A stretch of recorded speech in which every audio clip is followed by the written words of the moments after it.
आप सभी को जय मसीह। और मैं आशा करता हूँ आप सभी लोग खुश होंगे और प्रभु आप सबको आशीष दे।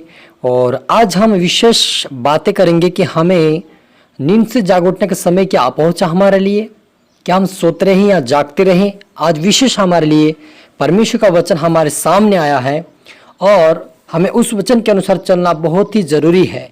यदि हमें परमेश्वर का उद्धार पाना है और उस अनंत जीवन के वारिस होना है तो हमें नींद से जागने की आवश्यकता है और प्रार्थना करने की हमें आवश्यकता है।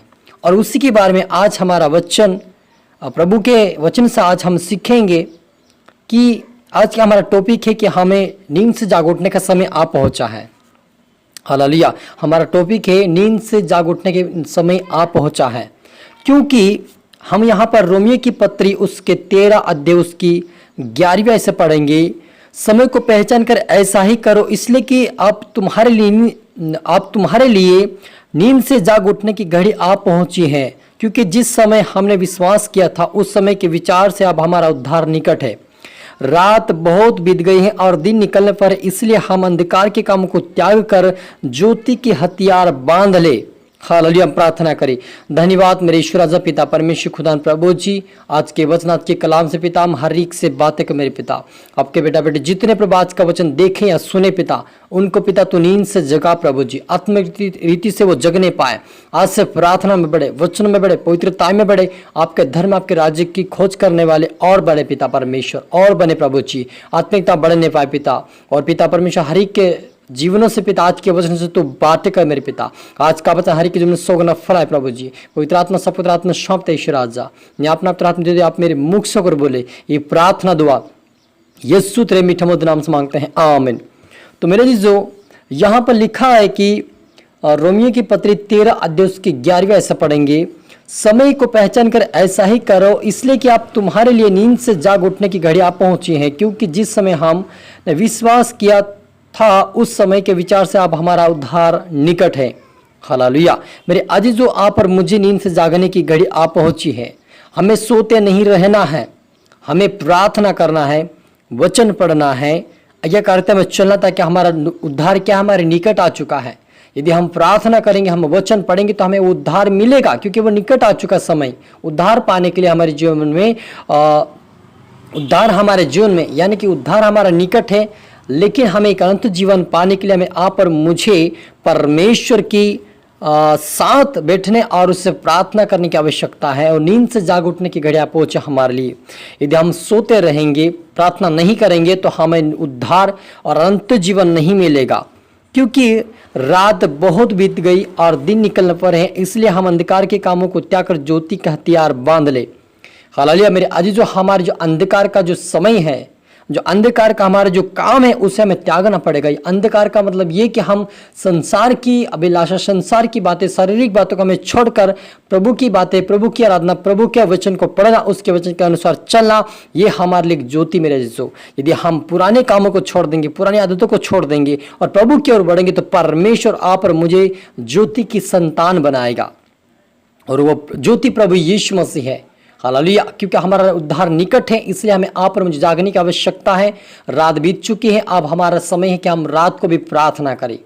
चाहे जितना आप चाहे, आधा घंटा, 1 घंटा, 2 घंटा आपको लगे, जितना आप प्रार्थना करें उठकर। आप शाम को प्रार्थना करें, सुबह 4 बजे 5 बजे प्रार्थना करें, क्योंकि प्रभु आपको ये चाहता कि आप और मुझे यही चाहता परमेश्वर कि हम प्रार्थना करें। क्योंकि जितने प्रार्थना करेंगे वही परमेश्वर के संतान है, उनके जीवन में प्रभु की ज्योति चमकेगी। हालेलुया। क्योंकि जैसा दिन को शोभा देता है, वैसा ही हम सीधी चाल चले। कैसा चलना चाहिए? हम सीधी चाल चले, यानी कि हमें प्रभु की आराधना, प्रभु की भक्ति, प्रभु के काम, प्रभु के वचन के ऊपर ही हमें ध्यान देना है।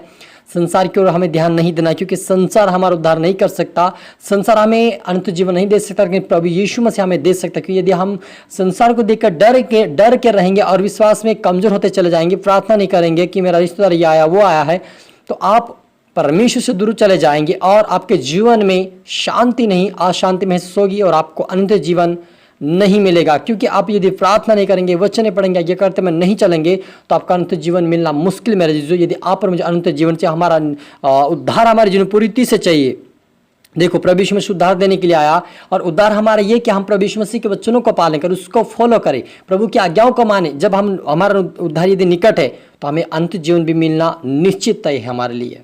हालेलुया। क्योंकि हमने प्रभु की चाल चलना है, हमें प्रभु यीशु मसीह की योग्य चाल चलना है, ना कि लीला क्रीड़ा पियक्कड़पन में, व्यभिचार या लुचपन में, और ना झगड़े और न डाह में, वरन प्रभु यीशु मसीह को पहन लो। हालेलुया। यदि हमारे जीवन में लड़ाई झगड़े का जीवन है, गुस्से का जीवन है, विचार का जीवन है, लीला क्रीड़ा का जीवन है, शराब पीने का जीवन है, बुरी आदतों का जीवन, उसे हमें त्याग कर हमें प्रभु को पहन लेना है। यानी यदि हम उद्धार हम पाना चाहते हैं तो प्रभु यीशु मसीह को पूरी तरह से हमें पहनना पड़ेगा, यानी पूरी तरह से उसके वचनों का हमें फॉलो करना पड़ेगा, अपने जीवन में लागू करना पड़ेगा, उस वचन के अनुसार चलना पड़ेगा, तभी हमें अनंत जीवन और हमारे जीवन में प्रभु का अनुग्रह आएगा। हालेलुया। और शरीर की अभिलाषा को पूरा करने का उपाय ना करो। हालेलुया। हमें शरीर की अभिलाषा को पूरा नहीं करना है, हमें प्रभु की आज्ञाओं को मानना है कि प्रभु के डर उसके भय में चले, उसकी योग्य चाल चले। शरीर की अभिलाषा ये है कि यदि हम उसकी आज्ञाओं को नहीं मानेंगे, प्रार्थना नहीं करेंगे, वचन नहीं पढ़ेंगे, बुरी आदतों को नहीं छोड़ेंगे, तो हम क्या करें? शरीर की अभिलाषा को पूरी कर रहे हैं। यानी कि हम बिना वैसे ही दारू पी रहे, शराब पी रहे, दोस्त यार बुरे बुरे दोस्त यार के साथ घूम रहे और जैसा वैसा मन में आए वैसे बोल रहे हैं, तो हम परमेश्वर की आज्ञाओं का पालन नहीं कर रहे हैं और परमेश्वर यीशु मसीह को नहीं पहना है। और यदि हम पहन लेंगे तो उसकी आज्ञाओं को मानेंगे। इसलिए आप पर मुझे सावधान होने की आवश्यकता है। आज से बुरे कामों को छोड़े, विचार करना छोड़े, लीला क्रीड़ा करना छोड़े, पीना छोड़े, लुचपन करना छोड़े, डाह करना छोड़े, झगड़ा करना छोड़े, और प्रभु यीशु मसीह को पहनकर आप उस खुदावन के राज्य के वारिस बन सकते हो। क्योंकि प्रभु यीशु यही चाहता है कि हम उसके राज्य के वारिस बने। हालेलुया। तो मेरे अजीजों, आज का वचन, आज के कलाम से प्रभु आपसे बात ही किया होगा, और भी इसको सुने, लाइक करें, शेयर करें, सब्सक्राइब करें, ताकि प्रभु आपको दुगनी आशीष दे। फिर आप सभी को फिर से मेरी तरफ से गॉड ब्लेस यू ऑल। अगली वीडियो मिलते सबको फिर से जय मसीह की।